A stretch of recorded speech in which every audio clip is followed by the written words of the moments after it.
السلام عليكم ورحمة الله وبركاته. جرتني سنين جرى متى كاشتي أنا زرعتو سنين زرع وروني ريحانته جلت ترجمته هندم تكيسانو أنا زرعتو أنا جاكوتي إسني سكنا جا قبضن إسني كنا جا قبضن أبدين كبا سنين زرع جرتني نجاكيستني أنا جا الحمد لله رب العالمين وما نجلو سنين زرع هذا مو متدورينكي يا مال بيتني nama uftaan jiraanidhaaf waa xiqqoo dubbachuun barbaada innaa warra uftaan jiraanidhaaf waa dubbachuu barbaada dhugaa rabbi maaliif nama ta'uun dura ani si ta'uu hin danda'u ati na ta'uu hin dandeettu okay kanaaf namni tokko ufta'uun waan guddaadha dura mataa ofii uftaanii jiraachuun waan guddaadha namni tokko osoo ofii hin ta'in nama ta'uu hin danda'u kanaaf dhugaa rabbi waan baay'ee nama gaddisiisu namni tokko akka waan ansi ta'u yookiin akka waan sammuu keetiin deemu kan jedhe malee hin ta'u kan kee kan ati jetti malee baqa ana malee beekaan hin jiru ana malee namni waa beeku hin jiru sammuu kiyya malee sammuu keetiin hin deemin wallahi laazim waan akkana kana baay'ata rabbiin nu alaafisu wanti akkasii dhugaa rabbi hedduu sheemidha nama baay'ee irratti argaa waan akkasiisan maaliif ufta'ee jiraadhu namni tokko mataa ofiitti ufta'ee akkuma rabbiin isa uumetti ufta'ee jiraata malee nama tasallee ta'ee jiraachuu hin danda'u yoo millee taanaan nama ta'ee nama biraa ta'ee jiraachuu hin danda'u ofuma mataa ofii ta'ee jiraachuu danda'a sila kana ta'eefuu namni tokko akka waan namni sun yookiin waan ati jette saniin yookiin sammuu keetiin deemu yookiin nama tokko arrabsitee yookiin nama tokko waan tokko jetteeni sammuu isaatiin saniin deemu laa namni isaa sammuu saniin hin deemu sammuu isaatiin deema malee sammuu nama takkaatiin hin deemu namni tokko iyyuu jechuudha waan isatti fakkaatee fi waan isatti tole dalaga malee sammuu nama takkaatiin hin deemu jechuudha kanaafuu namni tokko ufta'ee jiraachuun osoo nama ta'uu hin ta'in dura osoo nama gorsuu hin ta'in dura osoo waa ofiin jechuu dura osoo waa hundayyuu ta'uu dura ufastakaakkalanii ufta'anii kaanii namaallee gorsuun gaariidha maaliif gaafa uftaatee jiraatte namni fakkeenya sirraa fudhatuu danda'a namni sun nama ufta'ee jiraatu nama yaanii uf danda'ee jiraatu jedhee fakkeenya bareedaa sirraa fudhatee namni biroos akkasitti wajjin jiraachuu danda'a laakiin ammoo ati teetiyyuu fakkeenya namaa ta'uu miti ati teeti matama kan keetiinuu atu nama bakka nama waan namni siin jedhe miti mataan keetiyyuu dandeettee jiraataan jirtu ka lakki ana ta'i jedhaa jirtaa bareetama fakkeenyaaf lakki ana ta'i ana taana malee ana ta'u malee hin ta'u laa wanta akkasii hin jiru dhugaa wanta akkasii sirrii miti wanta akkasii san ijoollee keenya irra caala ofirraa deefisa maaliif nama tokko akka namummaatti gorsuun gaariidha nama san gorsuu dura ati sammuu kan kee gorsitee sammuu kan keetti tasgabbeessitee sammuu kan keetti waan tokko beettee nama gorsuun rakkoo hin qabu laakiin ammoo osoo hin gorsin osoo sammuu keetiin hin ta'in ani ma akka ibaluu ta'uu dhabe ibaluma akkas ta'e waan akkasii irraa of eeggadha maaliif sammuu keessanii uftaa kaa'atii nama gorsuu yaala uma fedhallee yoo ta'e uftaatanii kaatanii nama yoo gorsitan hedduu namatti tola inni dabalataa ammoo warroonni hiriyyaa qabdan warroonni goddanyaa shamarranii qabdan ila dhugaa rabbii goddanyaa shamarraniitti waa takka mistira keessanii himatina mistirma keessanitti himatina maaliif hojjettanii namni mistira ofii baasee gizee ammaa shamarranii keessattu goddanyaati yaa isin naaf jiraatti naaf taati jettanii goddanyaa keessanii mistira himattan keessattu ijoolleen shamarranii anuma wajjin walitti dabalatee irraa of eeggadha wallaahi irraa of eeggadha baay'ee badaadha dhugaa isiniin jedha jechuudha maaliif fakkeenya tokko isiniif fuudha mucayyoo takkatu jira goddanyaa qabdi goddanyaa sisanii hedduu lubbuu fi caalaa wal jaallatan turanii wajjin nyaatan wajjin dhugan wal maleen deeman wal maleen taa'anii jechuudha mana barumsa bakka tokko baratanii hedduu nama wal jaallatan turanii kazzaa buhaala utuma akkas ta'anii biyya barumsa gara biyya arabaa deemuu imalanii birii arabaa deemuu deemanii abbaan isiitiif abbaa mucayyoo sanis hedduu nama wal jaallatan turanii kaza utuma akkas jedhanu gusan lamaan baay'ee tokko nama wal jaallatan goddanyaa bakka waa hundi isaanii tokko jechuudha odama akkasitti taa'anii gaaf kaanii isaan lachuu gara biyya arabaa deemanii isaan lachuu waggaa 5 hojjetanii gara biyyaatti deebi'anii gaafa gara biyyaatti deebi'anii yaani namni goddanyaadha yaada lubbutti wal jaallatanii isaanillee garuma gara deemanii garuu waggaa 5 fixanii gara biyyaatti imalan jechuudha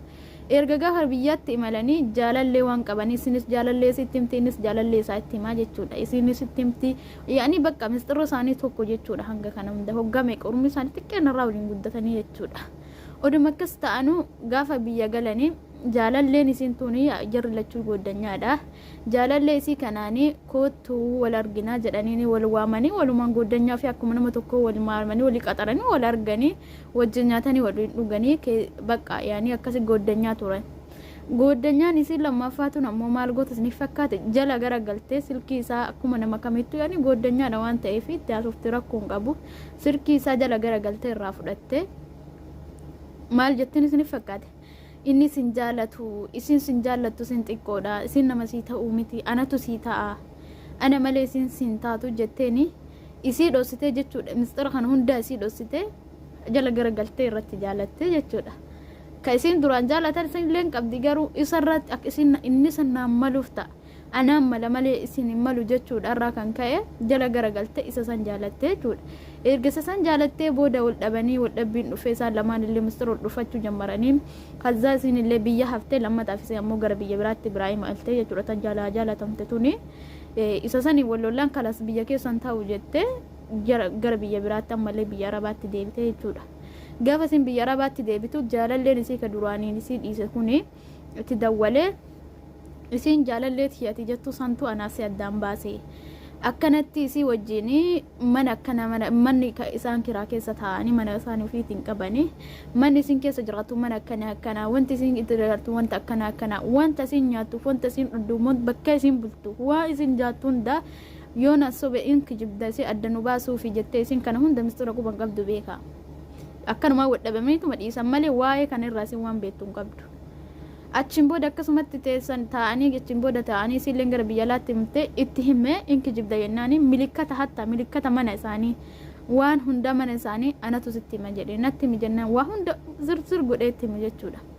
Kazaan achiin booda inni itti himee jennaani akkamitti akkana ta'a jettee bakka hedduutti dhagahame isi dawwaltee gaafannaani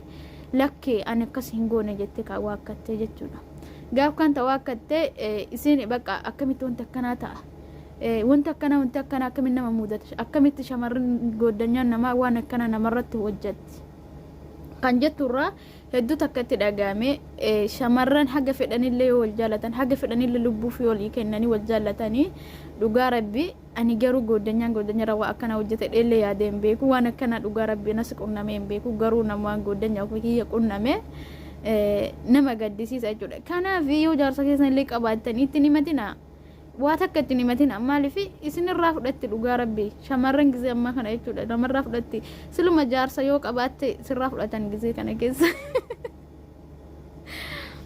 innaa kanaaf warri waan akkasii illee goddanyaa keessanitti garaa himachuu waanuma argita hiriyyaa keessanitti himachuu hin himatina hiriyyaa keessan isii fi mucayyoon suni deebi'anii jechuudha hoggaa meeqa hundaa gammaatti waliin oodan nama wal dubbisanii miti kararra waliin darbanii jechuudha. Yoo akka tasaallee karaa waliin dhufan nama nagaa akkam bulta akkam oolte waliin hin jedhanii jechuudha san nagaallee waliin gaafatan maaliif kana hunda irraan geesse jechuudha miidhaa meeqa hunda irraan geesse kana hunda shira meeqa xaqxe jechuudha waa meeqa irratti dalagee innis waan isin feen irratti dalagee samuuda karaa irratti sii gate anuu sin beeku jedheen silkii irraa cufate eessa isaatii qabuu dandeessire booddee ammoo hiriyyaa isillee dhabdee hiriyyaa isii goddanyaa isii ka xiqqeena hojii guddattes dhabdee isa sanillee dhabdee ofiillee dhabdee isillee dhabsiifte jechuudha. Isin kalaas inni itti deebee dhiifama naa godhu jennaan an dhiifamni sii godhullee hin jiru isin wajjin jiraadhu jetteen isillee silkii irraa cufatte akkasitti goddanyaa waan akkasii yaani waan akkasii namarratti dalagdee jechuudha. Goddanyaa jechuun gizee kana keessa namoota kaayyoo amananii wajjin jiraachuun ulfaatee jira. Gizee ammaa haa dhugaa namni ati amante wajjin jiraattu hin jiru takkumaayyuu namallee hin amanin yoo rabbii keessa amante malee rabbuma sodaattee namni rabbi sodaatu abbuma fedhee amante waan takka himin namni rabbiin sodaatu gizee kana keessa osoo lakkoofne nama qubaan lakkaa'amu hin jiru namni rabbiin sodaatu gizee kana keessa jedha maaliif gizee rabbi namni rabbiin sodaadhu yoo jedhuun hagas maraa miti namni rabbiin sodaatu muraasa ta'ee jira akka waan ofii nuuf jiraachisu akka waan ofii bulchu jechuudha. Kanaaf isin shamarran kennallee baay'ee of eeggadha wallahi laazim dhugaa rabbi isiniin jedhaara kun soba osoo hin taane isa dhugaa isin himaara jechuudha. Wanta akkana baay'ee nama baay'ee qunnamee jira namni gizee takkaan hin jiru beeka gize takkaan hin jiru lama namatti deebite sadii namatti deebite waan akkas irraa jela kanaaf isin yooma hundaayyuu waan fetanillee taatanii gaarii jaalalummaa kee jaalallee keessan gaarii kan ta'e fakkeenya jaalalleen kiyya akkanaa waan akkanaati anaaf gaariidha anaaf akkas jettanii ittiin jajjajinaa ittilleen himina maaliif namni misirratti himattan guutee jira waan ta'eef isatti himachuu hin dee namatti himatina igooddan haga fetanillee wal jaaladha waan fetanillee wal jaaladha dhugaa rabbi jechuudha wama keessan mistira keessanii garama keessanii qabadha jaaladha malee garama keessanii qabadhaatiin bakka sammuu keessanii mistira godha malee nama takkallee mistira godhatanii waa takkallee ittiin himatina maaliif gizee akkas mistira nama himata san osoo hin taane gizee waraqaa fakkeenyaa fi waraqaa tokko irratti yoo barreessitee jette wanta sun yoo ati fuutee kukkutte yookiin yoo ati fuutee gatte malee hin gatamu akkasitti garaa sammuu keessan keessatti akka waraqaa sanitti seef godhaa ofii keessanii jaalattamiti ofii keessanii isinii ta'amiti ofumaa keessanii bakka namatti hin himina dhugaa rabbi waa takka namatti himuuni isinirra daangaa haa ta'u maaliif gizeen kun kisilaayyuu badee jira namnu dhugaa nama jibbisiisa ani kan jedhu dhugaa gizee tokko nagarrama maan jaarsi namaa ijoollee mi'aa qabamoo jaarsi namaa maa namarraa fudhatanii shamarran tokko irra caalaa waan argaa jiru shamarran jaarsi namarraa fudhatanii anaa nagarramee jira dhugaa akkuma sin garrame nagarrame garuu sirraa fudhatanii naan jedhin alaa anarraa na fudhannee ani akkasi isinin jedha galatooma warri YouTube kee habaratan subscribe na godha na jajjabeessa akkasi waan babbareeda waan gaggaarii dhugaa waan dhugaarraa isiniif hima waan waliif himnullee waliif himna waan wal beeknu wal barsiifna waan beeknu ammoo walirraa barannaa isinin jedha galatooma na jajjabeessa hundumti keessanuu sin jaalladha